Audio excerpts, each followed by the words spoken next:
જ્વેલરીમાં હોય ને આટલો અવાજ થોડો ચાલે. Good evening everyone. તો જીજેપીસી કોન્ક્લેવ ગોઠવી છે કે પૈસા નથી માંગ્યા તમારી પાસેથી. તો ગુડ ઇવનિંગ તો સારું બોલો, જમવાનું છે એના પછી. So let me introduce myself. This is Amit Mulani. Professionally I am a civil engineer, but છેલ્લા 10 વર્ષથી એક્સપોર્ટના બિઝનેસમાં છું અને સાથે છેલ્લા 2 વર્ષથી અમે જ્વેલરીના એક્સપોર્ટમાં પણ છીએ. તમારામાંથી ઘણા બધા તો મને ઓલરેડી ઓળખે જ છે, કારણ કે કોર્સ કરેલો છે અને 2 દિવસ સાથે રહ્યા છો, પણ ઘણા બધા કદાચ નવા પણ હોઈ શકે છે.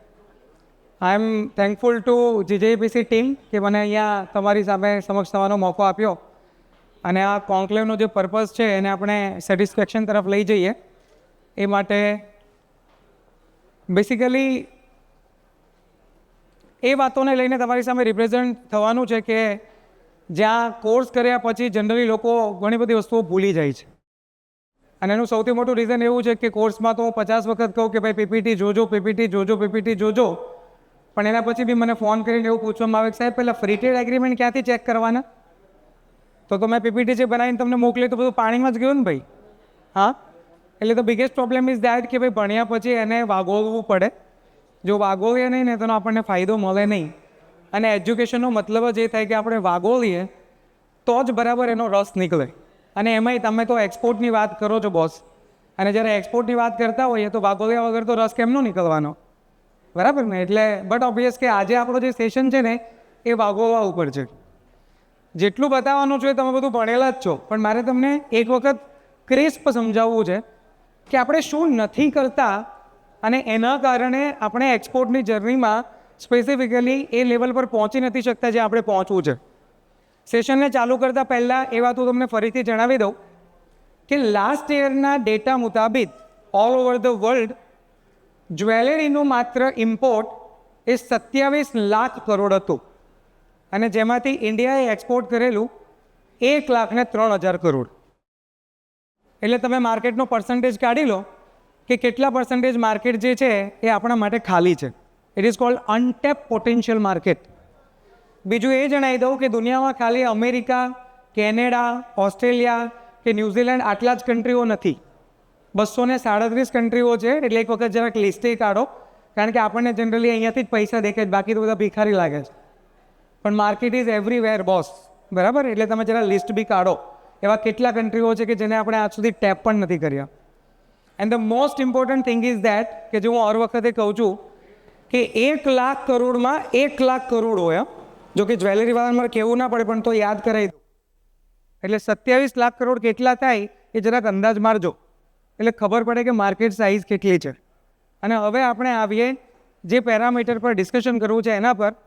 અને એ વાત એવી છે કે બોસ, એક્સપોર્ટમાં એન્ટર થતા હોય ને તો એના પહેલાં એક માઇન્ડસેટ હંમેશા તમારે સેટ કરીને રાખવું પડે, અને એ એવું છે કે લોકલ માર્કેટમાં હું મહિને 10 થી 20 લાખ રૂપિયા કમાતો હોય અને તમે એમ વિચારો કે એક્સપોર્ટમાં એન્ટર થશો અને સીધા પહેલાં બીજા મહિનાથી 10 લાખ રૂપિયા મળવાના ચાલુ થશે, તો બોસ તમે પ્રોપર થિંકિંગમાં નથી.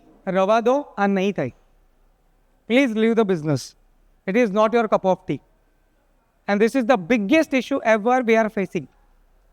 કારણ કે જે લોકો લોકલની અંદર બિઝનેસ કરે છે અને સારું કમાય છે, એમને એવું છે કે એન્ટર થાવ એક્સપોર્ટમાં એટલે ડબલ થઈ જાય. પણ અહીંયા ડબલ થાય પણ ક્યારે? જ્યારે ડબલ એફર્ટ્સ લાગે ત્યારે. તો જ્યારે જ્વેલર ચાલુ કર્યું હોય ત્યારે કેટલો ટાઈમ રાહ જોઈ છે આપણે? શું એક્સપોર્ટ માટે એટલો ટાઈમ રાહ જોઈને મહેનત કરી છે? ના. આપણને સીધી ડબલ ઇન્કમની અપેક્ષાઓ છે, but it's not reality. So please focus on the team, focus on the work and then move ahead. આ બધા બેસિક પેરામીટર છે કે જેને સમજવા પડે. તો સૌથી પહેલાં આપણે એનાથી ચાલુ કરીએ, એટલે મેં અહીંયા ટાઇટલ એવું રાખ્યું છે, pillars to be successful in export of gems and jewellery sector. જેના અંદર સૌથી પહેલાં આપણે આ 3 વસ્તુને સમજવી બહુ જરૂરી છે. પહેલું છે પેશન્સ. ગુજરાતી તો મારે કહેવાની જરૂરિયાત નથી, એનો મતલબ થાય ધીરજ. અને જો નહીં સમજ પડતી હોય તો ક્યારેક પપ્પા સાથે બેસજો અને એમને પૂછજો કે ધીરજનો મતલબ શું થાય. તમે ક્યારે સુરતમાં આવેલા અને કેટલા વર્ષે અહીંયા પહોંચ્યા? આ તો આપણે બહુ સારા છીએ કે 5Gના જમાનામાં પેદા થયા એટલે થોડું ફાસ્ટ બધું મળવા માંડ્યું છે, પણ ધીરજ તો આજની તારીખમાં જરૂરી તો છે જ. And when you are entering in to the export, તો આ સૌથી પહેલું સબસ્ટન્સ છે કે તેને ફોકસ કરવું પડે. ધીરજ રાખશો તો બટ ઓબ્વિયસ છે કે આગળ ફળ બહુ મીઠા છે. સેકન્ડ નંબર પર એનો જ એક પાર્ટ છે પેશન. પેશનનો મતલબ ધીરજ રાખતા રાખતા સખત મહેનત કરતા જવી અને રેગ્યુલર બેઝ પર પોતાની જાતને અપડેટ કરવી. એની જ ટિપિકલ મેથોડોલોજીથી આપણે વિચાર્યા કરીએ અને 2-4 વસ્તુ જાણી લીધા પછી આપણે કૂદાકૂદ કરીએ, એનાથી ધંધો નથી થતો. અને 2 કન્સાઇનમેન્ટ મોકલવાને એક્સપોર્ટ ના કહેવાય. રેગ્યુલર બિઝનેસ થાય ને એને એક્સપોર્ટ કહેવાય. Is that clear? So we are not talking yes bounce back. It is about regular export ના બોસ. તમારો ક્લાયન્ટ તમારી સાથે રેગ્યુલર જોડાય, તમને રેગ્યુલર બિઝનેસ આપે અને તમે એમની જે રિક્વાયરમેન્ટ હોય એને સેટિસ્ફાય કરો. એટલે પેશન ઇઝ વેરી ઇમ્પોર્ટન્ટ. જો પેશન ના હોય તો પણ રેગ્યુલર બેઝ પર કામ નહીં થાય. And the third and most important thing is again call the persistence. અહીંયા પણ બહુ મોટો લોચો છે આપણો કે કોઈ પણ કામ ચાલુ કરીએ એટલે પરસિસ્ટન્સ નથી રહેતા. શરૂઆતમાં ક્લાસ કરીને મેં તમને ત્યારે બી કીધેલું કે આજે રાત્રે જ ઘણા બધા તો 4-4 વાગ્યા સુધી બાયર શોધશે, પણ એ 2 જ દિવસ હોય. એટલે આપણે કેવું છે કે અહીંયા કોઈ પણ મોટિવેશનલ સ્પીકરની વાત નથી કરતા કે ભાઈ આજે બાઉન્સ બેક કરીને જુસ્સો ચડાવ્યો, 2 દિવસ પછી બધું રિયલ ટાઈમ માર્કેટમાં આવે તો બધું ઉતરી જાય. We are talking about the real market and reality whatever about the gems and jewellery sector. Boss, હું જે 27 લાખ કરોડ બોલ્યો એ કોઈ હવાના આંકડાઓ નથી. તમે ગૂગલ કરજો અને તમે પ્રોપરલી આઈટીસી ટ્રેડવેબના ડેટા જોજો, તમને ખબર પડશે કે કેટલા કન્ટ્રીઓ કેટલું જ્વેલરી ઇમ્પોર્ટ કરે છે. એન્ડ મને કહેતા બિલકુલ એ ખુશી થશે કે you are in that country કે જે 2nd લાર્જેસ્ટ મેન્યુફેક્ચરર છે વર્લ્ડમાં. જેમ્સ એન્ડ જ્વેલરી સેક્ટરની વાત કરું છું. You are in that country કે જ્યાં દુનિયાનું સૌથી વધારે યંગ પબ્લિક છે. તમે એ કન્ટ્રીની અંદર છો કે જ્યાં ગવર્મેન્ટ ઘણા બધા લેવલ પર ઘણા બધા સુધારાઓ છેલ્લા વર્ષોમાં લઈને આવી. Consider it positive. બાકી હજુ 2014માં હોત ને તો કદાચ જે આપણે અત્યારે શરૂઆત કરી છે ને એટલું ના કરી શક્યા હોત. મને એ કહેતા પણ ખૂબ ખુશી થશે કે રાઇટ નાવ તમે એ કન્ટ્રીમાં વસો છો જે દુનિયાની 4થા નંબરની સૌથી મોટી ઇકોનોમી છે અને આવતા 2-1 વર્ષમાં કદાચ 3જા નંબરની સૌથી મોટી economy. Boss, you are growing continuously. You are the growing market. And દુનિયા તમારી સામે નજર રાખીને બેઠી છે કે તમે શું આપી શકો એમ છો. પણ આપવા માટેનો પહેલો રૂલ એવો છે કે જો દિખેગા વો બિકેગા, જો દિખેગા ही નહીં વો બિકેગા कैसे. બનાવીને તો 1000 સેમ્પલ રેડી કર્યા પણ એકે દેખાડ્યું છે કોઈને? કેટલા લોકો સુધી પહોંચ્યા તમે? કેટલા માર્કેટ સુધી પહોંચ્યા? અમેરિકા સિવાય તો આપણને કંઈ દેખાતું નથી. તો બીજા માર્કેટ એક્સપ્લોર કર્યા? કયા કયા માર્કેટની અંદર કેવી ઓપોર્ચ્યુનિટીઝ છે આપણે જોયું? વી have to understand that. V need to understand that. એના વગર કામ નહીં થાય. Make a team. એવા લોકોને એકઠા કરો જે લોકો આ બધું રિસર્ચ કરી શકે એમ હોય. માર્કેટની અંદર લોકોની કમી નથી. People want to join as a merchandise exporter. Is that clear everyone? એટલે આ 3 વસ્તુ સૌથી બેઝમાં છે. જો તમે આ 3 વસ્તુ લઈને ચાલવાના હોય તો એક્સપોર્ટની જર્નીમાં આગળ વધજો. બાકી એક્સપોર્ટમાં આગળ નહીં વધતા ફાયદો નહીં થાય. તમને હું લખીને પણ આપી શકું એમ છું. And this is the base of it. કારણ કે એક્સપોર્ટમાં તમે કોઈ પણ વ્યક્તિને મળો ને ઇન્ટરવ્યૂ લો ને, મેં તો વર્લ્ડ વાઇડ ઘણા બધા ટ્રેડ ફેર એટેન્ડ કર્યા છે અને ઇન્ટરનેશનલ પણ ઘણા બધા ઇન્ટરવ્યૂ લીધા છે. તમે મારા ઇન્ટરવ્યૂ જોજો યુટ્યુબ પર, જે ગલ્ફ ફૂડની અંદર છે, હોંગકોંગની અંદર છે, જાપાનની અંદર છે. You will find out people are saying one thing very clearly. You have two focus on the clients need. And second number પર યુ હેવ ટુ બી પરસિસ્ટન્સ. તમારે કન્ટિન્યુઅસલી કામ કરવું પડે. Is that clear? બેસિકલી 4 પાયાઓ સમજાવવા છે અને જેમાંની સૌથી પહેલી વસ્તુ છે કે એક તો તમે મેન્યુફેક્ચરર એક્સપોર્ટર તરીકે ચાલુ કરી શકો અને બીજું તમે મર્ચન્ડાઇઝ એક્સપોર્ટર તરીકે ચાલુ કરી શકો. મેન્યુફેક્ચરર એક્સપોર્ટર તમારામાંથી ઘણા બધા છે અને મર્ચન્ડાઇઝનો મતલબ એવો થાય કે તમે કોઈ પ્રોડક્ટ બનાવતા નથી પણ તમારી એક્સપર્ટીઝને ડેવલપ કરીને તમે એ પ્રોડક્ટને દુનિયાના કોઈ પણ ખૂણામાં પહોંચાડો છો. રિમેમ્બર માય વર્ડ કે તમારામાંથી જો ઘણા બધા લોકો મેન્યુફેક્ચરિંગ નહીં પણ કરતા હોય તો બિલકુલ ચિંતા કરવાની જરૂરિયાત નથી. You can also export the James and jewellery because તમે એ માર્કેટમાં છો જે ઇન્ડિયાની અંદર 2nd લાર્જેસ્ટ જ્વેલરી મેન્યુફેક્ચરિંગ કરે છે અને વર્લ્ડનું લાર્જેસ્ટ ડાયમંડ મેન્યુફેક્ચરિંગ કરે છે. બોસ, આનાથી વધારે ઓપોર્ચ્યુનિટી બીજી કંઈ ના હોઈ શકે જ્યારે હું વાત કરું સુરતીઓની. અને ગુજરાત રિજનની અંદર જીજેઈપીસી એ જેવું કમેન્ડેબલ કામ કરે છે એવું શાયદ મને નથી ખબર કે બીજી કોઈ જગ્યા પર કોઈ ઈપીસી કરતી હોય. ઇવન ઈપીસી હું તો વાત કરું છું, જીજેઈપીસી છોડ દો. So we are very fortunate. We have to take the benefit of it and we have to move ahead. તો બટ ઓબ્વિયસ છે જો તમે મેન્યુફેક્ચરર હોવ તો તમારે જરૂરિયાત છે એવા મર્ચન્ટને કનેક્ટ કરવાની કે જે તમે બિઝી હો ને તો તમારા બિહાફમાં કામ કરે. અને જો તમે મર્ચન્ડાઇઝ બનવા માંગતા હોય તો તમારે જરૂરિયાત છે તમારી એક્સપર્ટીઝને રોઝ કરવાની. કારણ કે જો તમારી એક્સપર્ટીઝ હશે ને તો મેન્યુફેક્ચરર તમારા પર ટ્રસ્ટ કરશે અને તો એ તમારી સાથે લોંગ ટર્મ બિઝનેસમાં જોડાશે. ધીસ ઇઝ ધ ટાઈમ કે જ્યાં આપણે મેન્યુફેક્ચરર અને મર્ચન્ડાઇઝે કનેક્ટ થવાની જરૂર છે. જો આપણે કનેક્ટ થઈશું ને તો જ દુનિયાના હરેક ખૂણા સુધી પહોંચી શકીશું. Boss, as a single manufacturer you can not work or as a single merchandise you can not work. And so this is the need of the market. ખાસ જરૂરિયાત છે. મારી વાત તમે ક્લિયર સમજી ગયા હશો કે કેવી જગ્યા પર આપણે ઊભા છીએ અને હવે અહીંયાથી આગળ જવું હોય તો મારે ટીમ શા માટે ડેવલપ કરવી પડે. કારણ કે બધું તમે જાતે નહીં કરી શકો. Develop the team. મર્ચન્ટ તરીકે કોઈ વ્યક્તિ તમારી સાથે જોડાય ને તો એ તમારી પાસે પૈસા નથી માંગતો. એ વ્યક્તિ સ્પેસિફિકલી તમારો સપોર્ટ માંગે છે. જો તમે મેન્યુફેક્ચરર હોય તો એને પૂરો સપોર્ટ કરો. એ એકલો કાફી છે તમારા માટે નવું માર્કેટ ડેવલપમેન્ટ કરવા માટે. અને you have to trust on them. એની સાથે ચીટ થાય તો બટ ઓબ્વિયસ કે બીજો મેન્યુફેક્ચરર શોધી શકે. સો જેટલા મેન્યુફેક્ચરર છે એમને મારી રિક્વેસ્ટ છે કે if you want to move ahead into the international market then please go with the merchandise. આ અત્યારના માર્કેટની નીડ છે. Now let's move to the next part. It is research and market analysis. સૌથી પહેલી વસ્તુ કે એક્સપોર્ટની અંદર enter થતા હોય ને એટલે તમારે આ પાર્ટ જોવો પડે કે ઇન્ડિયામાંથી એક્સપોર્ટ આપણે કેટલા કન્ટ્રીઓમાં કરીએ છીએ અને ડેટા બહુ સીધા અવેલેબલ છે એક્સપોર્ટ ઇમ્પોર્ટ ડેટા બેંક પર અને એના કરતાં પણ ઇઝીલી અવેલેબલ છે જીજેપીસીની વેબસાઇટ પર. તમારામાંથી ઘણા બધા જીજેપીસીની વેબસાઇટે લગભગ ક્યારેક ખોલી નહીં હોય. ક્યારેક ખોલજો અને ડેટા એનાલિસિસ પાર્ટ જોજો. Very beautifully crafted datas are giving inside. Very crafted. તમારે ક્યાંય જવાની જરૂરિયાત નથી. Everything about every HS code. તમારી શું પ્રોડક્ટ છે, જેમસ્ટોન છે, સ્ટડેડ જ્વેલરી છે, તમારા ડાયમંડ્સ છે, લેબ્રોન છે, everything. Data is platform two enter in to the export. Course કર્યો અને સીધા બાયર શોધવા લાગી ગયા. How it is possible boss? તમને એ ખબર છે કયા માર્કેટની અંદર એન્ટર થવું જોઈએ? તમને ખબર છે ક્યાં કેટલી કોમ્પિટિશન છે? તમને ખબર છે કે કયા માર્કેટની અંદર કેવા પ્રકારની ડિઝાઇનની જરૂરિયાત છે? You need to understand this things first. અને આના માટે 4-6 મહિનાનો ટાઈમ લાગે ને તો આપો. કારણ કે મેં જેટલા સક્સેસફુલ એક્સપોર્ટર જોયા છે ને એ બધાએ શરૂઆત અહીંયાથી કરેલી છે અને એમને ખબર છે કે ક્યાં કેવી રીતે એન્ટર થવાય. પેન્ડેમિકમાં જે એન્ટર થઈ ગયા એ તો ભાઈ સમજ પડી ગઈ ને તમને કે એ ટાઈમમાં આપણને સીધો બેનિફિટ મળી ગયો એટલે આપણે એન્ટર થઈ ગયા. બટ હવે એવી રીતે એન્ટર થવું એ અઘરું છે ભાઈ. એટલે હવે એન્ટર થવું હોય તો we need to understand all those things. It is about the data ditching કે ઇન્ડિયા ક્યાં એક્સપોર્ટ કરે છે. મેં મારી એક રીલની અંદર એવું કહ્યું છે કે દુનિયાના જેટલા કન્ટ્રીઓમાં આપણે એક્સપોર્ટ કરીએ છીએ એમાંથી તમે ડેટા કાઢજો તમને ખબર પડે 237 કન્ટ્રીઓમાં આપણે એક્સપોર્ટ કરીએ છીએ જેમ્સ એન્ડ જ્વેલરીનું અરાઉન્ડ 120 કન્ટ્રીમાં. એટલે અડધાને તો આપણે કરતા જ નથી. અડધાને જેને કરીએ છીએ ને એમાંથી બી ટોપ 15 કન્ટ્રી તમે પકડજો. ઇન્ડિયાના ટોટલ એક્સપોર્ટનો 90% ફાળો એ માત્ર આ ટોપ 15 કન્ટ્રીમાં છે. 90% આઈ એમ ટોકિંગ. એટલે બાકીના કન્ટ્રીમાં ડિસ્ટ્રીબ્યુટ કરો it is nothing. And world is a huge market. What you are thinking right now આપણે EFTA સાથે જે એગ્રીમેન્ટ કર્યા ટેપાના એના અંદર કયા કન્ટ્રીઓ છે?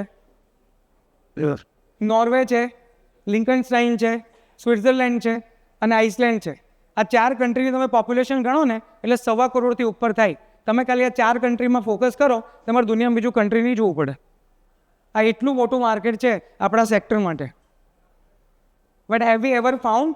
આ તો આપણને ન્યૂઝથી ખબર પડી કે આ નવા એગ્રીમેન્ટ થયા એટલે નોર્વે લિંકનસ્ટાઇન તો પહેલી વખત નામે સાંભળ્યું છે આપણે. સો this is very important. It is cold data analysis. The second number is about world wide import of products. ITC trade map. આ પણ ક્લાસમાં આપણે જોયેલું છે કે ITC ટ્રેડ મેપની અંદર તમને દુનિયાની અંદર કયા કયા ખૂણામાં કોણ કેટલું ઇમ્પોર્ટ કરે છે એ HS કોડ વાઇઝ ખબર પડે. તો આઈડેન્ટિફાઈ ઇન્ડિયા જેટલા કન્ટ્રીમાં એક્સપોર્ટ કરે છે એ કેટલું ઇમ્પોર્ટ કરે છે અને જે આપણે નથી કરતા એ માર્કેટ કેવડું છે. And we identify our market and we focus on that. એક માર્કેટ બી તમે ફોકસ કરો ને તો કાફી છે. મલ્ટિપલ કન્ટ્રીમાં જવાની જરૂરિયાત નથી. હું હંમેશા એક વાત એ કહું કે તમે એક ક્લસ્ટર પકડો ને તો પણ તમે ધારો એટલું એક્સપોર્ટ કરી શકો. બોસ આખી દુનિયાને ફોકસ કરવાનું કંઈ કામ જ નથી. But for that you have to be resilient. સ્થિતિસ્થાપક બનવું પડે અને એની રિક્વાયરમેન્ટ પ્રમાણે તમારે ધીમે ધીમે એ માર્કેટને કન્સિડર કરી અને પ્રોપરલી એને રોઝ કરવું પડે.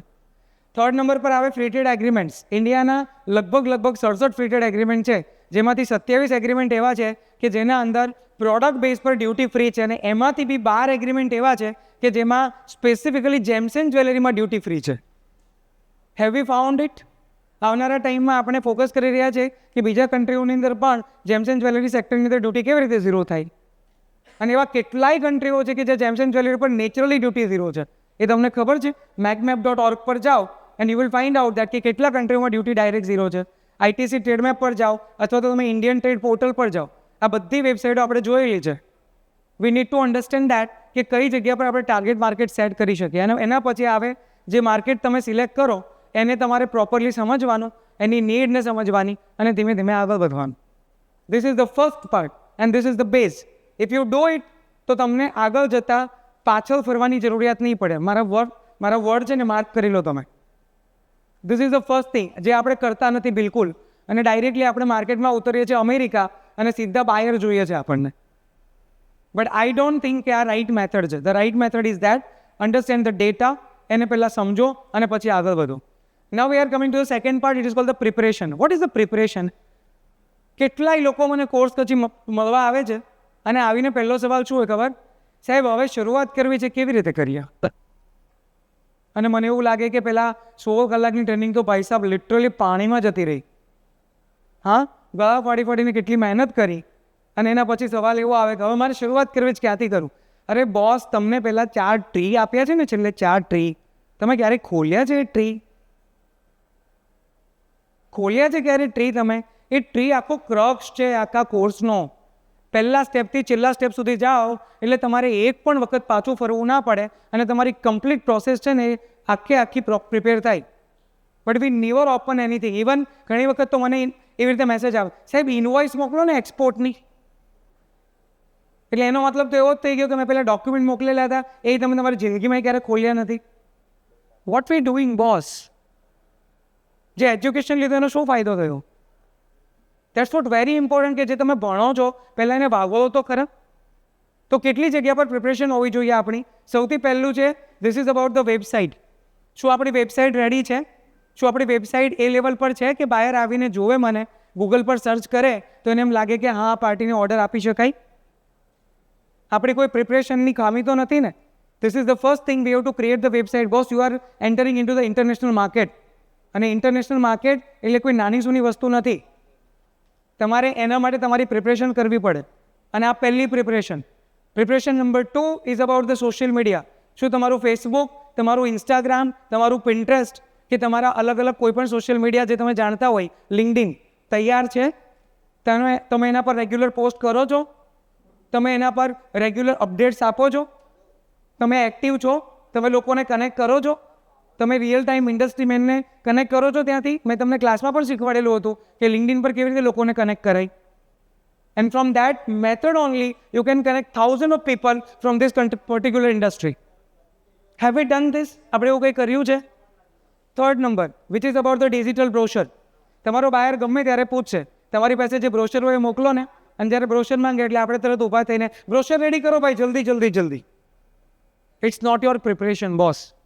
ના, બાયર માંગે ને તમે ઇન્સ્ટન્ટ આન્સર ના આપો ને તો એને એટલી ખબર પડી જાય કે તમારી પાસે આની તૈયારીઓ નથી. અને જો તૈયારીઓ ના હોય ને તો બીજી વખત ફરીથી આવશે નહીં. કારણ કે યાદ રાખવું, લોકલ માર્કેટમાં કદાચ બીજી વખત ચાન્સ મળે, ઇન્ટરનેશનલ માર્કેટમાં બીજી વખત ચાન્સ નહીં મળે બોસ. Remember my word. એક વખત આવ્યો ને ખબર પડી કે ભાઈ તમારી પ્રિપરેશન નથી, કે તમે કમ્પેટેબલ નથી, એટલે બીજી વખત એ માણસ તમારી પાસે ફરી નહીં આવે. And compatibility means everything. Brush up mean brush up. તમે એન્ટર થાઓ છો તો તૈયારીઓ પૂરી હોવી જોઈએ. તૈયારીઓમાં કમી ના ચાલે. And it is about the export વટ આઈ એમ ટોકિંગ. તમે એક જ્વેલર્સ ખોલો છો તો કંઈ આડું કરો છો? જ્વેલર્સ તો ચકાચક ઓપન કરો છો. એમાં એક ગ્લાસે આમથી આમ હોય, ખબર પડવી જ જોઈએ. ઉપરથી લાઇટ પડે એટલે જ્વેલરી ઉપર જ આવી જોઈએ, હીરો ચમકવો જ જોઈએ. તો આપણી તૈયારીઓ એક્સપોર્ટમાં કેમ એવી નથી? How we are thinking that કે ભાઈ ઓકે ચાલો ને થોડું બેસિક કરી નાખો એટલે પછી આગળ વધી શકાય. No, it's not allowed boss. No one will going to connect you. No one will going to give you the orders. The fourth number preparation is about email. શું તમારો ઈમેલ રેડી છે? તમે ઈમેલ તૈયાર કર્યો છે? તમારા ઈમેલની preparation શું છે? તમારા ઈમેલમાં કેટલી વસ્તુઓ છે? શું તમારા બાયરને તમારો ઈમેલ વાંચવો ગમે છે? શું તમે એમાં એવી ઇન્ફોર્મેશન આપી છે કે બાયર ત્યાં ચોંટીને ઊભો રહી? જો જવાબ હા હોય તો યાર તમે તૈયાર છો. Is that clear what I am telling you? Preparations વગર માર્કેટમાં ઉતરવું ને બુઠ્ઠી તલવારે યુદ્ધ ક્યારેય જીતાતા નથી. સીધા ગળા જ કપાય boss. Please keep my words with you. It's all about the preparation. અને preparation is the base of export. And the fifth but last not least, company information video. તમે જે કામ કરો છો એ તમારા બાયરને દેખાય છે? તમે ક્યારે એવું વિચાર્યું બાયર પર્સપેક્ટિવથી કે સામેવાળો માણસ તમને 100% એડવાન્સ શું કામ આપે? આપણે શું કામ મેમા પર કામ કરવા પડે છે? આપણે કેમ 100% એડવાન્સ નથી લઈ શકતા? આપણે એને પ્રોડક્ટ આપીએ છીએ, આપણને પૈસા આપે છે. જો આપણે જેન્યુઅન હોય તો આપણને મળવા જોઈએ ને પૈસા પૂરા. પણ તમારી જેન્યુનિટી દેખાય છે? શું કામ યુએસમાં આપણે મેમાઓ ફાડીએ છીએ 2 મહિના 3 મહિના 1 મહિનો? આપણે ઘરના અહીંયા કંઈ જાળવા થોડી છે. અને 1 મહિનાની તમે ઉધારી આપો એટલે આપણે તો રાતની ઊંઘ આરામ થઈ ગઈ ને ભાઈ. એવો શું કામ બિઝનેસ જ કરવો કે જેમાં ઉધારી હોય? તમારી પ્રિપરેશન એવી કરો ને કે માણસ આવે તો તમે ચોખ્ખું કહી શકો, ભાઈ તું ચારે બાજુથી મને વીખી લે. તને એવું લાગે કે આને આપવા જેવા નથી પૈસા એડવાન્સમાં, તો નહીં કરતો ધંધો. બાકી તું જોઈ લે તારી રીતે. તમારી તૈયારી જેવી હોય કે સામેવાળો વ્યક્તિ તમને ગમે ત્યાંથી સર્ચ કરે ને તો એને ખબર પડે કે આ માણસને 100% આપવામાં કંઈ વાંધો નથી. એમાંનું સૌથી મોટું પેરામીટર એટલે આ. શું તમારી કંપનીનો વિડીયો છે? તમારી કંપની મેન્યુફેક્ચરિંગમાં છે, આટલું બધું મેન્યુફેક્ચરિંગ કરે છે, કોઈને ખબર છે કે તમે મેન્યુફેક્ચરિંગ કરો છો? તમારા મેન્યુફેક્ચરિંગની અંદર કેટલા લોકો છે? તમારી મેન્યુફેક્ચરિંગની શું શાર્પનેસ છે? તમારું આર્ટિક્યુલેટ ડિઝાઇન્સ કેવી રીતે તમે તૈયાર કરો છો? નો. જો એ ખબર નથી તો બાયરને ટ્રસ્ટ કેવી રીતે આવશે? તમે ખુદ એક બાયર તરીકે વિચારો ને, તમે કોઈ જગ્યાએથી ઇમ્પોર્ટ કરતા હોય તમે 100% એડવાન્સ પૈસા શું કામ આપો? જો એનો જવાબ તમને મળી જાય ને તો એ તૈયારીઓ તમારી હોવી જોઈએ. Because you are an exporter boss. As an exporter we always thinking that કે મને જેન્યુઅન બાયર મળે. પણ ક્યારે આપણે એવું વિચાર્યું કે ભાઈ એઝ એન બાયર એ વ્યક્તિ પણ એવો વિચારતો હોય ને કે મને એક જેન્યુઅન સપ્લાયર મળે? Can be be a genuine supplier? આપણે છીએ? આપણે દેખાઈએ છે? હું અંદરથી માની લઉં એનાથી નથી થતું, દેખાવું પડે ને દોસ્ત. સો this are the 5 things V have two focus. જો આની આપણી તૈયારીઓ હોય તો ઇન્ટરનેશનલ માર્કેટમાં ઉતરવું અને બધું તૈયાર કરીને જ ઉતરવું. કારણ કે આજે નહીં તો કાલે જ્યારે પણ એ વ્યક્તિ તમારા વિશે ઇન્ફોર્મેશન શોધશે ને એટલે આ બધું એ ચેક કરશે, આના વગર આગળ નહીં વધે. Now we are moving further with the next port. It is about smart quotation. What is a smart quotation? તમે જે પણ કંઈ પ્રાઇઝિંગ આપો છો એના અંદર તમે અલગ અલગ જેટલા પણ ખર્ચાઓ થાય અને જેટલી નાની નાની વાતો હોય એને કેલ્ક્યુલેટ કરો છો. તમે ફ્રી ટ્રેડ એગ્રીમેન્ટને કાઉન્ટ કરો છો. તમે તમારા કોટેશનમાં ગવર્મેન્ટ બેનિફિટને કાઉન્ટ કરો છો. તમારી ડ્યુટી જે તમને રિટર્ન મળતી હોય એને કાઉન્ટ કરો છો. જો તમે આજની બી તારીખમાં જીએસટી કાઉન્ટ કરતા હોય તો તમારું કોટેશન કોઈ દિવસ બંધ બેસવાનું નથી. અને ઘણા બધાનો તો આ સવાલ હજી સોલ્વ નથી થતો કે ભાઈ હું ગોલ્ડ માર્કેટમાંથી લઉં તો મને કેવી રીતે ઇન્ટરનેશનલ માર્કેટની કમ્પેટિબિલિટીમાં મળે? ભાઈ ક્લાસની અંદર 4 વખત આપણે એ વાત કરી છે કે ગોલ્ડ 4 રીતે અલગ અલગ રીતે મળે. તમે એડવાન્સથી એ ઇમ્પોર્ટ બી કરી શકો, ડીટીએમાં હોય તો, એસસીઝેડમાં હોય તો તમને કંઈ છે જ નહીં ઇસ્યુ ઇન્ટરનેશનલ પ્રાઇસથી. જો તમે ડીઆઈએલ જેવી એજન્સી પાસેથી લો તો ઇન્ટરનેશનલ માર્કેટથી જ મળે છે. અને જો તમે લોકલ માર્કેટમાંથી પરચેસ કરો તો તમને એ મોંઘું પડે, લાઈક બુલિયનમાંથી. તો આપણે એક્સપોર્ટ કરતા હોય તો બુલિયનમાંથી શું કામ લઈએ ભાઈ? લોજિકલ છે. Is that clear I am telling you? And so that's what about the smart quotation. કેટલી વસ્તુ આમાં એડ થાય? સૌથી પહેલી વાત છે કરન્સી કન્વર્ઝન ચાર્જ. કારણ કે મારી બેંક કોઈ પણ પૈસા આવશે એટલે કન્વર્ટનો જો ચાર્જ લેશે. સેકન્ડ નંબર પર આવે ડોક્યુમેન્ટ કુરિયર ચાર્જ. જો તમારે ડોક્યુમેન્ટ કુરિયર કરવાની જરૂરિયાત પડે તો. પછી પેકેજિંગ કોસ્ટ, તમે જે પણ કંઈ એને પેકેજિંગ આપો છો એનો પણ ખર્ચો હોય. પછી આવે marketing cost. 0.20% at the rate marketing cost પકડીને ચાલવાનો ઇન્વોઇસ વેલ્યુના, કારણ કે તમને દેખાતો નહીં હોય પણ લાગતો હોય. એના પછી સીએચએનું કોટેશન જે તમને ડાયરેક્ટલી આપવામાં આવે કે આટલો ખર્ચો થશે ઇન્ક્લુડ કરો. હેજિંગનો ચાર્જ જોવાનો, મોટી અમાઉન્ટ હોય તો બેંક સાથે હેજિંગ કરવું પડે, કારણ કે ટાઈમલી પૈસા ન આવ્યા હોય ને થ્રુ ડિલે થાય અને જો કન્વર્ઝન રેટમાં ચેન્જ આવી જાય તો એમાં પણ તમને લોસ થવાના ચાન્સીસ છે. અને એના પછી આવે એક્સ્ટ્રા કોસ્ટ, અગર કોઈ પણ પેમેન્ટ ટ્રાન્સફર વગેરેનો ચાર્જ લાગે તો. આ થયા જનરલ ખર્ચાઓ. અને એ ઉપરાંત તમે એના ઉપર એક્સપોર્ટના બેનિફિટ લો એટલે એને ઓપ્ટિમાઇઝેશનમાં લેવાના. એક્ઝામ્પલ તરીકે પહેલું છે જીએસટીનો બેનિફિટ, પછી ડ્યુટી ડ્રોબેકનો બેનિફિટ્સ, એના પછી રોડટેપનો બેનિફિટ અને એના પછી ફ્રી ટ્રેડ એગ્રીમેન્ટ. તમે આ 4 પેરામીટર કન્સિડર કરો એક્સપોર્ટ બેનિફિટ્સમાં એટલે તમને ખબર પડે કે મારી પાર્ટીને હું કયા પ્રાઇસમાં આપું તો એને કમ્પેટેબલ પ્રાઇસિંગ બી લાગે અને મારી પ્રોડક્ટ જે છે એમાં એને ઇન્ટરેસ્ટ પણ આવે ને એ વેચાય પણ ખરું. સો this is about the smart quotation. ઘણા બધા લોકોને આના વિશે ખબર નથી હોતી and because of that invoice value જે નીકળે છે ને એમાં પાર્ટી ક્યારેય ટ્રસ્ટેડ નથી હોતી અથવા તો ઇન્ટરેસ્ટેડ નથી હોતી. So please consider it properly. And but obvious તમે જે સેક્શનમાં છો જ્વેલરીની અંદર એના અંદર ઇમોશન્સ પણ બહુ સારી રીતે જોડાયેલા છે. મેની ટાઈમ ઇટ હેપન કે તમારી પ્રોડક્ટની ક્વોલિટી અથવા તો એની નિશનેસ હોય ને તો સામેવાળી પાર્ટી એ તમને જોઈતા હોય એટલા પૈસા આપી શકે તમે જે પ્રાઇસ લગાવો તે, because it is about the emotions. No so consider it properly કે માર્કેટની રિક્વાયરમેન્ટ કેવી છે, તમારો ક્લાયન્ટ ઇન્ડિવિડ્યુઅલ છે કે તમારો ક્લાયન્ટ B2B છે. જો B2B હોય તો આ બધું જોવું પડે, જો ઇન્ડિવિડ્યુઅલ હોય તો એની ચિંતા નથી, તમે એની સાથે નેગોશિએશન કરીને સારી એવી કમાણી પણ કરી શકો. And last but not least which is about the buyer finding. But obvious આ તો બધાનો સવાલ કોમન જ હોય ક્લાસ કર્યા પછી પણ. બરાબર ને? અને ઘણા એવો સવાલ પૂછે, બધું બરાબર છે પણ એ કે બહાર ક્યાંથી ગોતું? એ ગોતું મારો ને પીપીટીમાં, એટલે એમાંથી ખબર પડશે ક્યાંથી ગોતું. કારણ કે પીપીટીમાં અને ક્લાસમાં આપણે અરાઉન્ડ 3 કલાક આટલી વસ્તુઓ સમજ્યા છે. આમાંથી કેટલા રસ્તાઓ યુઝ કર્યા છે? કયો રસ્તો તમે પરફેક્ટ યુઝ કર્યો છે? કયા રસ્તાનો ક્રક્સ કાઢ્યો છે? ટેલ મી. એક રસ્તો એવો છે કે જો તમે એને પ્રોપરલી યુઝ કરો ને તો તમારે બીજો રસ્તો જોવાની જરૂરિયાત ના પડે. તમને કોને તે હું લખીને તમને આપી શકું. એક રસ્તો. Have we found anything from this? આપણે પરસિસ્ટન્સ આના પર કામ કર્યું છે ખરા? પહેલાં જ્યાં સુધી એ કામ જ નહીં થાય તમારું આઉટપુટ કેવી રીતે નીકળશે? અને તમે એવું નહીં કોઈ પણ કન્ટ્રી પકડી લો, આમાંથી કોઈ પણ રસ્તો પકડી લો, બોસ, તમને રિઝલ્ટ ના મળે એવી શક્યતાઓ છે જ નહીં. And these are the proven ways. આનાથી ઉપર કંઈ હોય જ નહીં. મારી 10 વર્ષની લાઈફમાં, એક્સપોર્ટની લાઈફમાં મેં આનાથી ઉપર એક રસ્તો નથી જોયો. આનાથી ઉપર એક જ હોય, ડેટા માર્કેટમાંથી લો, પેલી 500 રૂપિયાની સીડી મળે ને, જેમાં કંઈ હોય નહીં. અને જેટલા ડેટા તમને મળે છે એમાંથી અડધા તો શાકભાજીને બકાલાવાળા હોય. અને એ બધાને મેસેજ કરતા હોય, we have the superior quality of diamond studded jewellery.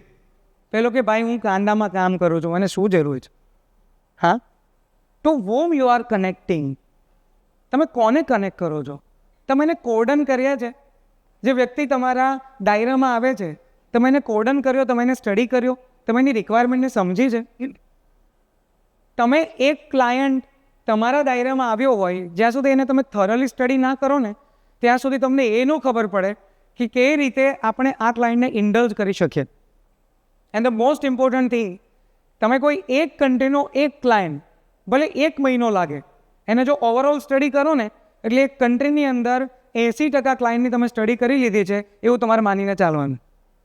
અને એ સેમ પેટર્ન તમને જોવા મળશે બાકીના ક્લાયન્ટ્સમાં. Same pattern. And believe me, નાની નાની વસ્તુઓ છે ને બહુ મોટી ઇમ્પેક્ટ ઊભી કરતી હોય છે, જેના પર આપણે ઘણી વખત ધ્યાન નથી આપતા. તમારો એક નાનો વિડીયો, સામેવાળો વ્યક્તિ તમારી સાથે બિઝનેસ નહીં કરતો હોય અને ખાલી વિડીયોની લિંક મોકલો ને વિડીયો જોઈને તમને એમ કે ઓકે ચલો આ રિંગ બનાવીને એક મને આપો તો આપણે જોઈએ તમે કેવું કામ કરો છો.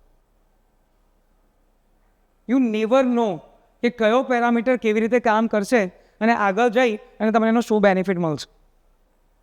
સો પ્લીઝ અન્ડરસ્ટેન્ડ, તૈયારી વગર ઉતરવું એટલે બુઠ્ઠી તલવારથી ઉતરવું છે ભાઈ. અને બુઠ્ઠી તલવાર લઈને ઉતરો ને એટલે ક્યારેય યુદ્ધ ના જીતાય, એ ભૂલી જાઓ. અને જો એવું કંઈ પણ તમારા મગજમાં હોય તો please don't enter into the international market. નહીં થાય કામ, થાકી જશો. હા, એનું કારણ છે કે તમારી તલવારમાં ધાર નથી, તમે લડી જ નહીં શકો, તમે કોઈને માત કરી જ નહીં શકો. And these are the basic preparations. જો આ ના હોય તો કંઈ નહીં થાય. Is that clear what I am telling you? અને માન લો કે તુક્કાથી તીર લાગી બી ગયું ને ભાઈ, તો 2-4 ક્લાયન્ટ, એનાથી વધારે નહીં. Keep my words with you. 2-4 client, એનાથી વધારે નહીં. લોંગ ટર્મ અને સસ્ટેનેબલ બિઝનેસનો પાયો એટલે ડેટા સ્ટડીને તમારી તૈયારીઓ છે. આ એક જ વખત કરવું પડે, પણ જે એક વખત તમે કર્યો છે ને એના ફળ તમને વર્ષોના વર્ષ મળશે. And don't forget, I have visited many countries and I have seen that IIJSની વિઝિટ કરો અને જે જ્વેલરી તમે બનાવો છો ને બોસ, એવી જ્વેલરી દુનિયાના કોઈ ખૂણામાં બનતી જ નથી. Believe my word. અને માર્કેટ તમે જજો હોંગકોંગ અને વિઝિટ કરજો, તમે આખો શો ફરી લેજો અને તમે IIJSને કમ્પેર કરજો. You will not find out many people over there કે જે આપણા જેવી પ્રોડક્ટ બનાવતા હોય અને જે બનાવીને બેઠા હોય ને પાછા ઇન્ડિયન જ હશે. બાકી આ વિયેતનામ એ બધું લાઇટ વેઇટ જ્વેલરીમાં બોસ, અને એમાં બી એટલી માત્રામાં ને જેટલી માત્રામાં આપણે બનાવીએ છીએ. અને સ્ટડિંગની પેટર્નમાં બી ચાઇના જેટલો ક્લાસ બીજા કોઈનો નથી. We have seen many jewellers and we have checked it out that કે ઘણી બધી જગ્યા પર આપણી એક્સપર્ટીઝ એ બહુ અવ્વલ લેવલની છે, પણ એને બતાવી છે આપણે ક્યારેય? જ્યાં સુધી એ રિપ્રેઝન્ટ જ નહીં થાય ત્યાં સુધી બહાર તમારા એરિયામાં ફોલ કેવી રીતે થશે? આજે ઓલ ઓવર વર્લ્ડની પોલિસી એવી છે કે ચાઇના +1માં આપણે મૂવ કરીએ. દુનિયાને ચાઇનાનો ઓપ્શન જોઈતો છે અને ચાઇનાનો સૌથી મોટો ઓપ્શન કોણ છે? તો કે ઇન્ડિયા. શું આપણે કમ્પેટેબલ છીએ ભાઈ એના માટે? પહેલો સવાલ તો આપણે આપણી જાતને પૂછવો પડે કે આજે દુનિયાને ચાઇના સામે ઇન્ડિયન સપ્લાયર કે ઇન્ડિયન એક્સપોર્ટર સાથે કનેક્ટ થવું છે, તો આપણી કમ્પેટેબિલિટી છે કે હું એક કમ્પેટેબિલિટી પ્રોવાઈડ કરું, હું એ પ્રોડક્ટ પ્રોવાઈડ કરું કે એની રિક્વાયરમેન્ટને સમઅપ કરું? જો જવાબ ના મળે ને તો યાદ રાખજો કે એક્સપોર્ટની દુનિયામાં એન્ટર થઈને બી ટાઈમ જ બગાડીશું, વધારે કંઈ કરી નહીં શકીએ. And I told you at a time also in the class, કંઈ કરવાનું નથી. તમે ચાઇનીઝ સપ્લાયરને ખાલી કોન્ટેક્ટ કરો, ડમી ઇન્ક્વાયરી કરો અને એ લોકોને અલીબાબા પરથી ચેક કરો. એ જેવી રીતે પ્રેઝન્ટેશન કરે છે ને એમાં થોડું તરોડું મરોડું પ્રેઝન્ટેશન કરો ને ભાઈ. આ જિંદગીમાં ઇનોવેશન નથી કરવું, ખાલી કોપી તો કરીએ થોડીક. જે દુનિયામાં આટલું બધું એક્સપોર્ટ કરે છે એની થોડી કોપી કરશું તો બટ ઓબ્વિયસ છે કંઈક તો કરી શકશું કે નહીં? રિસ્પોન્સ તો આપું બંધ કેમ થઈ ગયા? જમવાનું છે બાકી છે. સો પ્લીઝ અન્ડરસ્ટેન્ડ, બધું તમારી આજુબાજુ છે. તમે વિચાર કરો કે જે કન્ટ્રીની અંદર વોટ્સએપ ન ચાલે, જ્યાં ગૂગલ ન ચાલે, જ્યાં યુટ્યુબ ન ચાલે, જે જગ્યા પર ઇન્સ્ટાગ્રામ નથી, કે જે જગ્યા પર પિન્ટરેસ્ટ નથી, આવું કંઈ પણ ચાલતું નથી, એ કન્ટ્રી દુનિયામાં સૌથી વધારે એક્સપોર્ટ કરે? The reason is two things only. The first one, I am talking about China. The two things only. પહેલું એ કે દુનિયા એની પાસે વસ્તુ લેવા આવે છે. આ લેવા આવતા બંધ થઈ ગયા ને એટલે પૂરી. અને બીજું કે જે બોલે ને એ કરે છે. એટલે obviously customer satisfaction is at the top. એમાં જોવાનું જ નહીં. આ બે પેરામીટર ફોકસેબલ છે, જેમાં પહેલા પેરામીટર પર આપણે ઓલરેડી આગળ વધી રહ્યા છીએ કે દુનિયા આપણી પાસે લેવા આવે. અને એટલા માટે હવે IIJS જેવો શો આજથી 10 વર્ષ પહેલાં શું હતો ને આજે શું છે, અને આજની તારીખમાં ફોરેન કન્ટ્રીથી કેટલા બાયર્સ અહીંયા આવે છે, તમે ડેટા કાઢજો, તમને ખુદને ખબર પડશે. તમે હમણાં જુઓ, આપણો એક સેશન પેલો ટ્રેડ ફેર થયો ભારત ટેક્સ. શું હતો એની પાછળનું બેકગ્રાઉન્ડ? કે ઓલ ઓવર વર્લ્ડમાંથી આપણે લોકોને અહીંયા ઇન્વાઇટ કરીને બતાવીએ કે ઇન્ડિયા શું કરી શકે એમ છે. આપણો ટ્રેડ શો થાય છે આહાર. શું હોય છે એની પાછળનું બેકગ્રાઉન્ડ? કે આખી દુનિયામાંથી જે લોકો ફૂડ ઇન્ડસ્ટ્રીમાં એને બોલાવીને બતાવીએ what India can do. Indus food આપણે કરીએ છીએ. શું છે એનું background? The same thing. And boss, we are moving very faster. Is that clear what I am telling? એટલે તમે તૈયારીઓ રાખો. ગવર્મેન્ટ એની તરફથી જેટલા પગલાઓ હાર્શ લેવલ પર લેવા પડે ને એ બધા લઈ રહી છે. અને સ્મૂથનેસ આજની તારીખમાં જેટલી છે એટલી કદાચ આપણી આખી હિસ્ટ્રીમાં ક્યારેય નહોતી 75 વર્ષની. Because I have started business in 2012. આઈ નો કે એ વખતમાં શું હાલાત હતા અને આજે શું હાલાત છે. તમારી ફેક્ટરીથી બહાર નથી નીકળવું પડતું અને તમારું કન્સાઇનમેન્ટ એક્સપોર્ટ થઈ જાય છે. And I have done export in 2013-14 also. I know that કેટલા ડોક્યુમેન્ટ આપવા પડે, કેટલા ધક્કા ખાવા પડે અને સિગ્નેચર માટે કેટલી જગ્યા પર તમારે નાક રગડવા પડે. So it is not that India. This is the new India, boss. We are beginning into the export market. World is focusing on India. આપણે અત્યારે ખાલી એક જ વસ્તુની જરૂરિયાત છે, આપણી કમ્પેટેબિલિટી ઊભી કરવાની. જો આપણે આપણી કમ્પેટેબિલિટી ઊભી કરીએ ને તો world is a huge market to cater. તો હું એવું કહેતો હતો કે જે કન્ટ્રીમાં આવી કોઈ સુવિધાઓ જ નથી એ દુનિયાનું સૌથી વધારે એક્સપોર્ટ કરે છે. અને વિચાર કરો, આપણે એ કન્ટ્રી છીએ કે જ્યાં સેકન્ડ લેંગ્વેજ ઇંગ્લિશ છે. તે તો 90% તો ઇંગ્લિશ નથી જાણતા. ચાઇનીઝ તમે વાતચીત કરો ને તો એ સમજતા પણ નથી English. They are only speaking in Chinese only. ને આપણે second largest language is English. અને સોશિયલ મીડિયાની તો વાત જ નહીં. રીલ જોવામાં 2 કલાક તો કેમ નીકળી જાય આપણને ખુદ જ ખબર છે.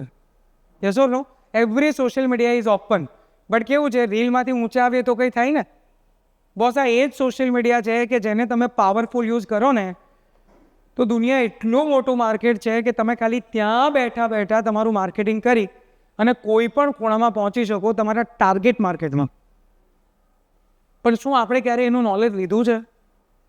This is what the compatibility we need to raise. આપણે શેની વેઇટ કરીએ છીએ? રાતોરાત કંઈ નથી થવાનું. Please keep in your mind, કંઈ નથી થવાનું. બટ એ પાક્કા પાયાની વાત છે, તમે કરશો કે નહીં કરો, ઇન્ડિયા વિલ ગ્રો. જે આપણું લાસ્ટ યરનું એક્સપોર્ટ 35 લાખ કરોડનું હતું ને, ટાર્ગેટ પ્રમાણે 2030માં ગવર્મેન્ટ વિચારે છે આપણે 160 લાખ કરોડે પહોંચાડીશું. ભલે અડધા થાય તો 80 લાખ કરોડે જાય તો એ કેટલું એડિશન થયું? It is around 45 lakh crore. Please keep in your mind. ફેબ્રુઆરી મંથના ડેટા એવું કહે છે કે અત્યાર સુધીની હિસ્ટ્રીમાં લાસ્ટ ફેબ્રુઆરીમાં હાઈએસ્ટ એક્સપોર્ટ થયું. And it is cumulative one. બધી ફિલ્ડ ગ્રો કરે છે. તો જો આપણે કમ્પેટેબલ નહીં બનીએ તો આપણા બિહાફમાં કોઈ તો બનશે, અને જો કોઈ બનશે તો એબ્સોલ્યુટલી જે કમ્પેટેબલ બનશે એનું એક્સપોર્ટ રોજ થશે. This is the fundamental thing. Is that clear what I am telling you? So be compatible boss. થોડો ટાઈમ તમારી જાતને આપો, થોડા સવાલો ખુદને પૂછો, અને શું તૈયારીઓ આપણી હોવી જોઈએ પીપીટી થ્રુ વિચારો. તમારી પીપીટીમાં બધા જ જવાબો છે જે મેં તમને આપેલી છે, અને લાસ્ટમાં આપેલા ટ્રીને તમે શાંતિથી લઈને બેસો, તમને ક્લિયર સમજમાં આવશે કે મારે કયા પાથને ફોલો કરી અને આગળ વધવાનું છે. And that's what the requirement of the time.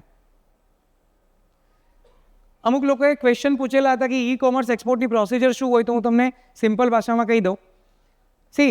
એકદમ ઓપન તમને વાત કરું છું કે ઈ કોમર્સ એટલે સિમ્પલ ભાષામાં 10 લાખથી નીચેનું તમારું કન્સાઇનમેન્ટ હોય ને એટલે એને ઈ કોમર્સમાં કાઉન્ટ કરવામાં આવે as per the rule of India.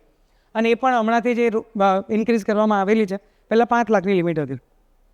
E commerce એક્સપોર્ટની અંદર તમારે ડોક્યુમેન્ટેશન પાર્ટમાં બધા ડોક્યુમેન્ટની જરૂરિયાત નથી કે જે તમે કસ્ટમ કેવાયસીમાં કરાવતા હોય કે કસ્ટમ થ્રુ એક્સપોર્ટ કરો તો આપવા પડે. It's always about only invoicing અને તમારું બ્રેકઅપ જે પણ કંઈ વેલ્યુ છે એનું.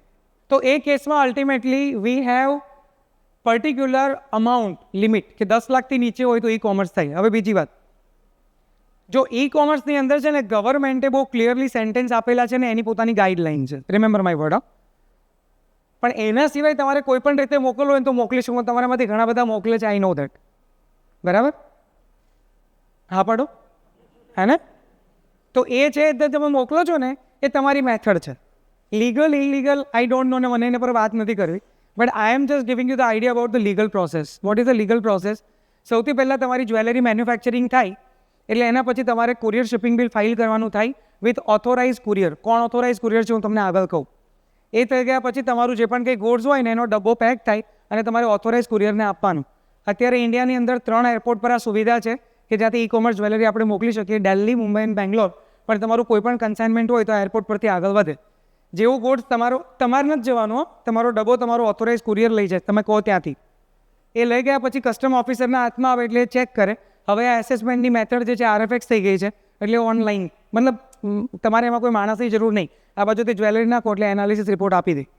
એના પછી કસ્ટમ સ્ટ્રોંગ રૂમમાં એ ગુડ્સ જઈને જેવી તમારી ફ્લાઇટ હોય ને એ પિકઅપ કરી તમારી ઓથોરાઇઝ કુરિયર એને આગળ મોકલે. અને એના અંદર અત્યારે 2 કંપની છે, FedEx અને DHL, કે જેને ગવર્મેન્ટ ઓફ ઇન્ડિયાએ ઓથોરાઇઝ કુરિયર તરીકે નોટ કર્યા છે. જેમાંથી FedExe સુવિધા ચાલુ કરી છે $800 નીચેના કન્સાઇનમેન્ટમાં, બટ આવનારા ટાઈમમાં ધીમે ધીમે આ વેલ્યુને રોઝ કરશે. તો વી have two little bit weight and watch because but obvious એમની પણ ઘણી બધી ચેલેન્જીસ છે જેમને સોલ્વ અત્યારે કરે છે. બટ કીપ ઇન માઇન્ડ કે અત્યારે આપણી પાસે એ ઓપોર્ચ્યુનિટી છે. And last but not least, તમારું ગોડ્સ ડેસ્ટિનેશન પર પહોંચે ને તમારા ક્લાયન્ટ સુધી પહોંચે. This is what the simple process boss. મેં તમને કીધું એ પ્રમાણે લીગલ એન્ડ ઇલીગલ એના પર વાત નથી કરતો, but this is the legal process and noted by government of India. Is that clear? For more information I am inviting you all. કોઈને પણ કોઈ ક્વેરી હોય તો મને મળી શકો છો. મારી ઓફિસ મોટા વરાછામાં જ છે. We can seat together, we can find out the details, but please go through the PPT. જે લોકો નવા છે એમને ઇન્ફોર્મેશન લો અને આગળ વધો. World is a too huge market. જો દેખાતું ન હોય ને તો તમારી નજરમાં પ્રોબ્લેમ છે બોસ. ઘણા બધા ક્વેશ્ચન તમે લોકોએ નોટ ડાઉન કરીને મોકલેલા હતા. મને અમુક ક્વેશ્ચન મેં રીડ કરેલા છે જે યાદ છે એ હું અહીંયાથી તમને રિપ્રેઝન્ટ કરું છું. અમુક બહુ બેસિક ક્વેશ્ચન હતા, જેમ કે ગોલ્ડ ક્યાંથી મળી શકે, એ ઉપરાંત એક્સપોર્ટમાં પ્રોસેસ કેવી રીતે હોય, કસ્ટમ ક્લિયર કેવી રીતે કરવાનું હોય, આના અંદર આપણને કેવી રીતે ખબર પડે કેટલો ખર્ચો લાગે મોકલવાનો, અને આવા ઘણા બધા બેસિક સવાલો હતા. એના માટે હું એવું કહીશ કે તમે એક વખતે કોર્સ એટેન્ડ કરશો ને તો તમને એનો બધો જે આઈડિયા છે ને એ ક્લિયર થઈ જશે. લગભગ કોઈ વસ્તુ એવી નહીં રહે કે જે કોર્સની અંદર ઇન્ક્લુડ ના હોય. એટલે એક વખત તમે કોર્સ જોઈન કરો. ઘણી વખત કોર્સની વાત કરીએ એટલે લોકોને એવું થાય કે ભાઈ એમાં હું શીખવાનો હોય તો કરવા માંડે એટલે આવડી જાય, 2 કન્સાઇનમેન્ટ મોકલો એટલે થવા માંડે. ભાઈ આ લોકલ બિઝનેસ નથી કે 2 કન્સાઇનમેન્ટ મોકલો ને થવા માંડે. અહીંયા લોચા એવા છે કે 2 કન્સાઇનમેન્ટ જ પોગે નહીં, અને પછી આપણે શું વિચારે તેલ લેવા ગયું આ બધું, આ કરતાં લોકલ સારું જ છે ને. હા, અને પછી આપણે એન્ટર જ નથી થતા. બટ એ એટલા માટે એવું થયું કારણ કે તમે પ્રોસેસને બરાબર સમજ્યા જ નહોતા. અને એટલે આજની તારીખમાં બી લોકોને એવું લાગે કે એક્સપોર્ટ એટલે લોકલ બિઝનેસ જેવું થઈ ગયું. But it is not a local business boss. Please consider it properly. હું તમને એનો બેસિક ડિફરન્સ બતાવું. તમે અહીંયાથી ગોડ્સ મોકલો ને, માની લો કે સુરતમાંથી બેંગ્લોરમાં કોઈને માલ વેચ્યો હોય અને પૈસા ન આવે ને એટલે બેંગ્લોરની ફ્લાઇટ સુરતથી મળે એ પકડી શકાય અને પહેલાં કાઠોય પકડી શકે. જો થોડોક વાણિયા વ્યાપારી હોય તો શાંતિથી વાત કરે, પણ અહીંયાથી યુએસ માલ મોકલ્યો હોય અને પછી જો પૈસા ન આવે ને તો એમાં બેસીને વિચારવું પડે કે હવે શું કરવું, કારણ કે ફ્લાઇટ ટિકિટ જ 70-80 હજારથી ચાલુ થાય વન વે. જે 2 વે તો કાઉન્ટ જ નથી કરી. અને હજી ત્યાં લોકલનો ખર્ચો તો પ્રવીણભાઈ કેટલોક આવતો હશે, 2-3 લાખ ગણી લેવાનો. એ પૈસા કાઢતા ફીણ આવી જાય ને એક વખત કેલ્ક્યુલેશન કરીને આપણને એમ થાય કે ટોટલ માલ 5 લાખનો હતો, સામે ખર્ચો 5 લાખનો, ગયા પછી ખબર તો છે જ નહીં કે ઓલો આપશે કે નહીં. હા, એટલે આપણે ત્યાં જ ભૂલી જઈએ. જો તમારે આ ન ભૂલવું હોય તો એના માટે પેમેન્ટ ટર્મ્સ કેટલી આવે ને એને સમજવું પડે, કારણ કે 2000 પછી જેનો જન્મ થયો છે ને એ લોકોને તો એવું છે પેમેન્ટ ટર્મ એક જ હોય, ઉધાર. બાકી કંઈ પેમેન્ટ ટર્મ થોડી હોય. એવું કોઈ દી હોય કે તમે માલ આપો કોઈ પૈસા આપે? હા કે ના? But boss, all over the world 50%થી વધારે બિઝનેસ જે છે ને એડવાન્સમાં જ થાય છે. હા, આપણને જ નથી ખબર, આપણે તોતા છીએ. એટલે આપણે આખા ગામને પેલી મેમોવાળી સિસ્ટમની અંદર એન્ટર કર્યા છે. અને સૌથી મોટો પ્રોબ્લેમ તો એવું છે કે આપણે લોકોને શીખવાડ્યું છે. પહેલાં ચાઇનાવાળાએ WTOમાં જઈને કીધું, એટલે ભાઈ આ નેકેડ ઉધારી એટલે શું હોય, કે એવી કોઈ ટર્મ હોય કે એ તમે લોકો ઇન્ટ્રોડ્યુસ કરી છે WTOમાં કે આવી કોઈ પેમેન્ટ ટર્મ હોય? તે કે કેમ થાય કે પેલા ઇન્ડિયાવાળા એવી ટર્મ્સ આપે છે નેકેડ ઉધારી. એમાં કોઈ જગ્યાએ બેન્કિંગ કાંઈ ન હોય કે લઈ જાય ને કાંઈ નહીં, તારી રીતે આપજે. વાહ, હે? It is not the kind of business, boss. You are entering into the international market. You need to understand that કે 5 બેસિક પેમેન્ટ ટર્મ છે કે જે સેફ છે, 100% એડવાન્સ. તમારી જો બધી તૈયારીઓ હોય અને તમારી ક્રેડિટ રેઝ તમે જાતે કરો ને, એટલે તમે યાદ રાખજો, મેં તમને કીધું એમ આજે જેટલું સમજાવ્યું છે એટલી તૈયારીઓ કરી લો. તમારો બાયર તમને 100% એડવાન્સ પૈસા ના આપે તો મને કહેજો. આઈ એમ બેડિંગ વિથ યુ. આજ સુધી અમે લોકોએ જ્વેલરીમાં એક પણ ઓર્ડર 100% એડવાન્સ વગર નથી લીધું, એક સિંગલ ઓર્ડર નહીં. ભાઈ તું નહીં આપતો 100% એડવાન્સ તો મને કોઈ ઇન્ટરેસ્ટ નથી બિઝનેસમાં, તારી પાસે બીજા ઓપ્શન છે, તું જોઈ લે. We are not interested. જો તને મારી સિસ્ટમમાં ઇન્ટરેસ્ટ હોય અને તને મારા પર ભરોસો હોય ને તો પૈસા પહેલાં આપ, તારી સાથે ચીટિંગ નહીં થાય એ બિલીવ કર. Is that clear? So this is vote મેં જે સર્કલ ગાળ્યું છે ને, કે જે દોર્યું છે ને, મને એવા જ ક્લાયન્ટ મળે કે જેની પાસે પૈસા હોય. અને ઘણી વખત તો ક્લાયન્ટ 1000 ને 2000 ને $3000 ઉધારી માંગે અને પાછા અહીંયાથી આપે બી ખરો. અરે $3000 જેની પાસે ન હોય એવા સાથે ધંધો કરીને શું ફાયદો? એને કહેવાય નીકળ લુખેશ. અમારે નથી કરવું કામ. $3000 એટલે કેટલા રૂપિયા થયા? 2,40,000 રૂપિયા થયા આજના ટાઈમમાં. 2,40,000 જો એની પાસે ન હોય તો એ તમારી સાથે લાંબો બિઝનેસ શું તંબુનો કરવાનો છે? ટેલ મી. તો go with the reality check. માની લો કે 5,000, 7,000, 10,000, $50,000 પેમેન્ટ હોય તો માની શકીએ કે એડવાન્સ આપવામાં એને તકલીફ પડે. તો એના માટે બીજી સિસ્ટમ એવી પણ છે કે તમે ડીપી કે ડીએમાં જઈ શકો. ડીપીમાં અડધું પેમેન્ટ પહેલાં લો અને બાકીનું તમારું માલ ડિસ્પેચ થાય ત્યારે, અને એમાંય પાછું એની પાસે ડોક્યુમેન્ટ આવે એના પછી એ પેમેન્ટ કરે, કંઈ વાંધો નહીં, મેં તો મોકલ્યું જ છે. Is that clear? એના પછી ડીએ આવે. જો ઉધારી આપવાની બહુ ખોજલી હોય ને તો એ આપી શકો, પણ એ ડીએમાં આપવાની, ડોક્યુમેન્ટ અગેન્સ્ટ એક્સેપ્ટન્સ, કે જેમાં ઇન્ટરમીડિયેટ બેંક તમારી વચ્ચે હોય.